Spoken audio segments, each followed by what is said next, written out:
Bonsoir et bienvenue dans ce numéro de Star Vision. Eh bien, dans la première partie de cette émission, nous allons nous entretenir aujourd'hui avec Dr Boubacar Sidisso, professeur d'université à Chicago, aux États-Unis d'Amérique. La situation en Algérie, la révolution au Soudan, le chaos au Mali et la question d'un éventuel référendum en Guinée seront au menu de cet entretien que je vous invite à suivre. Docteur, bonsoir. Bonsoir, M. Badé. Bien, ce soir, nous allons commencer par l'Algérie. Eh bien, selon vous, pourquoi le président Bouteflika a-t-il finalement été lâché, même par les Occidentaux? Bonsoir. Alors, il faut avouer que M. Bouteflika était allé trop loin en exigeant un 5e mandat. Il était politiquement fini, physiquement fatigué. Donc, réellement, on comprenait qu'il ne dirigeait pas l'Algérie. Ça, c'est un. De deux, c'est le peuple algérien qui s'est pris en charge, qui est sorti pacifiquement pour réclamer le pouvoir qui lui appartient. M. Bouteflika était réellement fatigué. C'est pour cela que personne ne pouvait se mêler parce que, vous savez, les révolutions, quand elles ne sont pas importées, par exemple, si vous voyez le spring arabe, le printemps arabe, sur la Tunisie était prête. On a importé la révolution en Libye et en Égypte, c'est devenu un fiasco. Donc c'est comme ça, les révolutions, elles viennent de l'intérieur. Donc c'était normal et personne ne pouvait maintenant s'immiscer parce qu'il était allé trop loin. C'est ce qui fait que tout le monde était obligé de le lâcher. Comme le peuple parlait, la rue grondait. En fin de compte, c'est toujours comme ça. Les systèmes de dictature là se cassent toujours à partir de la tête et la machine répressive choisit un camp et rejette l'autre camp. C'est ce qui s'est passé avec lui, on l'a mis de côté. Et maintenant, en Algérie, il faut voir comment transformer cette révolution pacifique à une révolution, si vous voulez, démocratique. C'est pourquoi maintenant, pour parler de cette révolution, eh bien, on le sait, globalement, quand des régimes dictatoriaux de ce type tombent, il est très difficile de prédire sur l'avenir. Alors, que pensez-vous du futur de l'Algérie? Donc, voici ce qu'il faut faire. Il y a un bon chemin. Maintenant, il faut éviter, par exemple, que d'autres corrupteurs arrivent au pouvoir ou bien d'autres dictateurs arrivent au pouvoir. C'est ce qu'il faut. Il faut barrer la route à ces deux groupes, les dictateurs et les corrupteurs. Donc, il faut aller vers la démocratie. Il faut maintenant donner du temps au peuple algérien pour organiser des élections. Il faut revoir la Constitution complètement parce qu'il faut reconnaître que la Constitution est détaillée sur mesure, donc il faut la revoir. Ensuite, laisser la formation, si vous voulez, la maturité politique des leaders de l'opposition de l'Algérie, donc il ne faut pas aller trop vite en besoin. Et ainsi, après un an, organiser des élections libres, transparentes, avec une nouvelle constitution.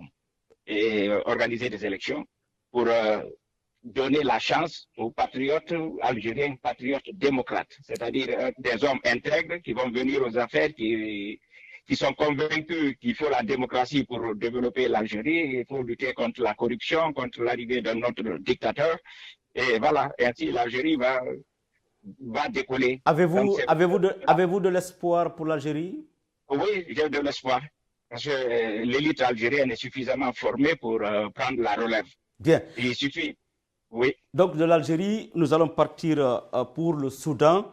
C'est une autre dynastie qui s'écroule malgré tout, y compris le pétrole. Alors peut-on déjà parler de l'après El-Béchir? Oui, voici, contrairement à l'Algérie, ici, la révolution n'a pas été pacifique. Elle a été réclamée par le peuple d'une manière dure, elle a été reprimée. Donc maintenant, la différence de l'Algérie, il y aura une guerre de camps, une guerre ouverte des différents camps. Ceux qui arriveront aux affaires vont arrêter parce que M. Bouteflika n'a pas été arrêté, il a démissionné, il est parti. Mais dans ce cas-là, on va les arrêter et certains d'entre eux seront jugés. Ça, c'est une première différence. Maintenant, ici aussi, il faut passer par la même formule. Il faut donner, mais là, parce que cette dynastie est restée longtemps aux affaires, c'est près de 30 ans, je crois, plus de 3 décennies. Donc, il est temps de laisser un souffle au peuple pour que le peuple puisse se déterminer, se former d'abord politiquement, pour qu'il y ait une opposition solide, si vous voulez, un comité civil très puissant pour rédiger encore la Constitution, une nouvelle Constitution, démocratique et là, plus tard, organiser des élections. Mais là, ça demandera, si l'Algérie demande une année, je crois qu'au Soudan, il faut 2 ans. Est-ce que vous ne pensez pas que le syndrome libyen peut atteindre peut-être l'Algérie ou le Soudan? Ne craignez-vous pas?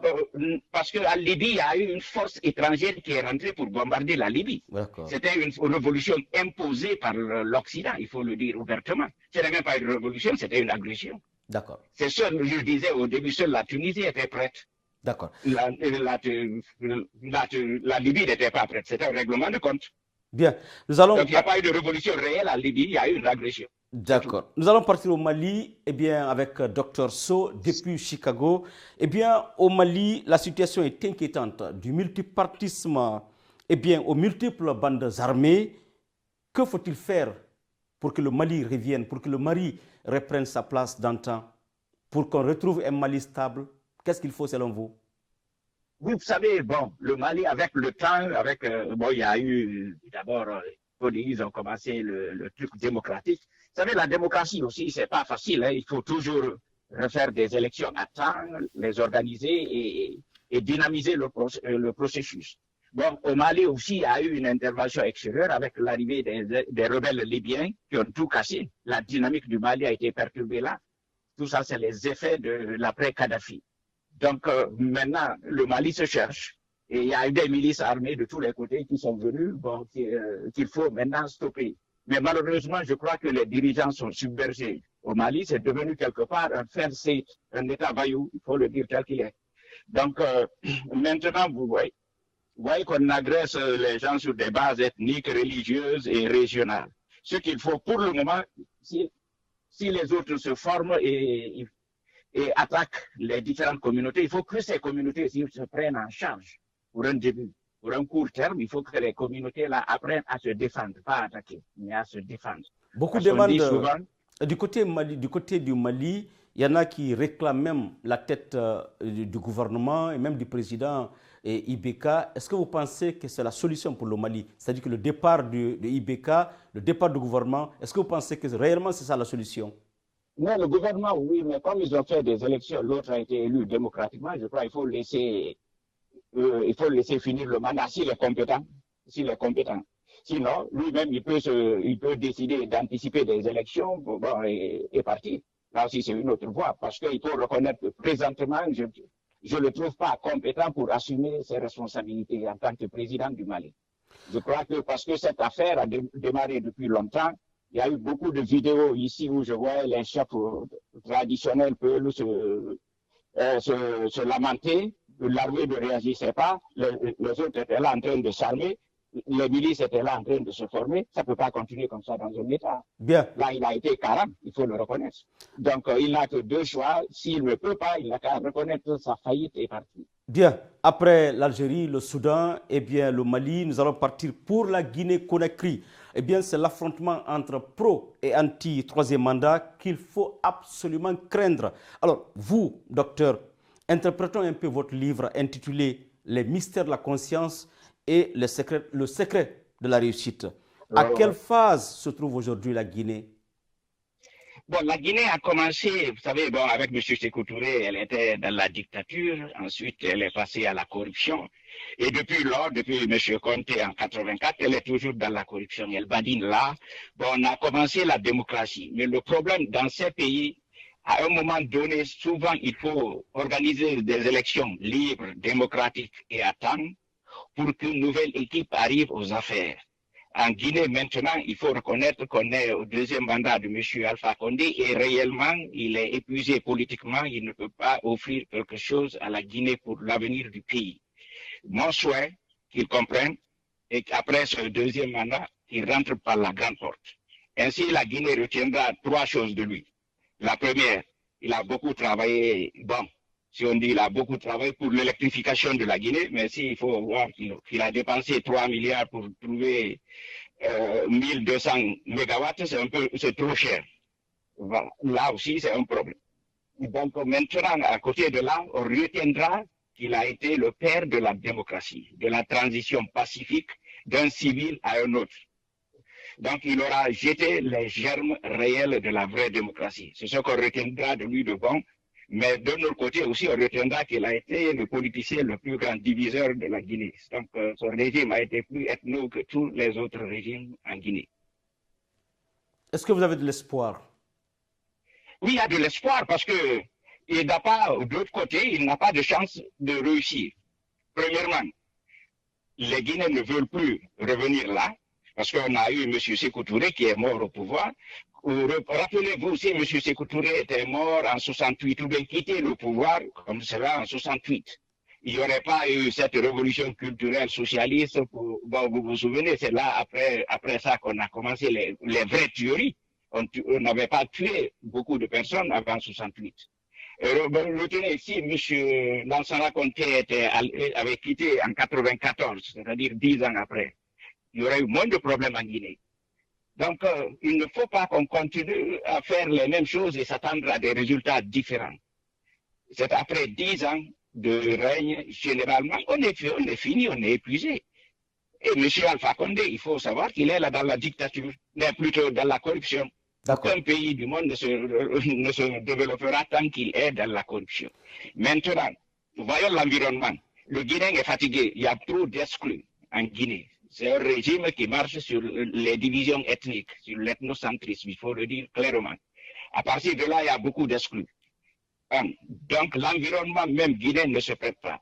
Deuxièmement, il doit savoir que l'environnement régional ne se prête pas parce qu'aucun pays africain aujourd'hui de la région, la sous-région à part du Togo, parle de troisième mandat. Ça, c'est dépassé en Afrique occidentale. Donc, l'environnement régional ne marche pas. L'environnement maintenant international, vous voyez, M. Trump, il paraît, a dit à tous les, disons, tenants de deuxième mandat de ne pas changer les constitutions, leur constitution. Donc, l'environnement international ne se prête pas. Maintenant, le monde financier, il n'a pas de pétrole. Seuls, je disais, comme je vous l'avais dit la fois dernière, seuls les pays exportateurs de pétrole peuvent changer leur constitution. Donc, comme il n'a pas de pétrole, il faut qu'il sache qu'il n'a aucune chance. Et troisièmement, un autre problème, il ne faut pas oublier, mais il faut le dire. Vous savez, ses prédécesseurs, comme Conté, étaient militaires. Il avait son camp militaire où se replier. M. Alpha Condé est un civil. Il n'a pas de village où se replier en Guinée. Il n'a pas de camp militaire où se replier. Il n'a rien où se replier en cas de problème. D'accord. Donc il doit savoir qu'il est très vulnérable. Oui. Donc le mieux pour lui, c'est de travailler comme on l'a envoyé pour aider la Guinée. Il n'a qu'à travailler en bon Guinéen et prendre la grande porte. La dernière question que je vais vous poser, Dr Sow, dans une de nos dernières émissions, eh bien, vous déclariez que le président Alpha Condé n'aura pas le soutien extérieur pour modifier la Constitution. C'est ce que vous venez de dire. Maintenez-vous cette hypothèse? Absolument. Il n'aura aucune chance. Vous voyez, il n'aura aucune chance. C'est-à-dire, regardez, cette bauxite, c'est pas de la richesse. Regardez, toute cette bauxite-là, la Guinée a moins de 2 milliards de recettes par an. Ça, c'est pas de l'argent. Une crise de bauxite dans le monde ne dérange personne. Une crise de pétrole dérange de mon village jusqu'à la Maison Blanche. Tout le monde est dérangé. Ça secoue le monde. C'est ça les affaires. Donc le vendeur de drogue, parce que lui, il a toujours du cash aussi. Le vendeur de choses, c'est comme le vendeur de drogue, il a toujours du cash sur lui. Il peut acheter les consciences. Et il peut signer n'importe quoi et arranger les grandes puissances et acheter les consciences dans son pays et régler les affaires. Il a toujours du cash disponible. C'est régulier. La bauxite, c'est pas ça. C'est des miettes. Les matières premières là, c'est des miettes à part du pétrole. Donc, il ne pourra rien. Et troisièmement, vous savez qu'il est trop pris par des services extérieurs. Vous le savez, comment il est venu même au pouvoir d'une manière trop bizarre. Donc, il sait que ceux qui l'ont mis là, s'il le lâche, il est fini. Donc, il n'a pas de choix, il faut qu'il parte. Bien. C'était donc la dernière question, docteur. Je vous remercie très sincèrement. Merci d'avoir accepté de répondre à nos questions. Je vous reprends très prochainement. Merci beaucoup. Alors, merci à toute votre équipe et félicitations pour le travail que vous êtes en train de faire pour notre communauté et pour la Guinée. Alors, à moi de vous remercier. Portez-vous bien. Merci. Merci beaucoup. C'était donc Dr Sow depuis Chicago. Je vous reviens tout à l'heure après cette pause. Okay.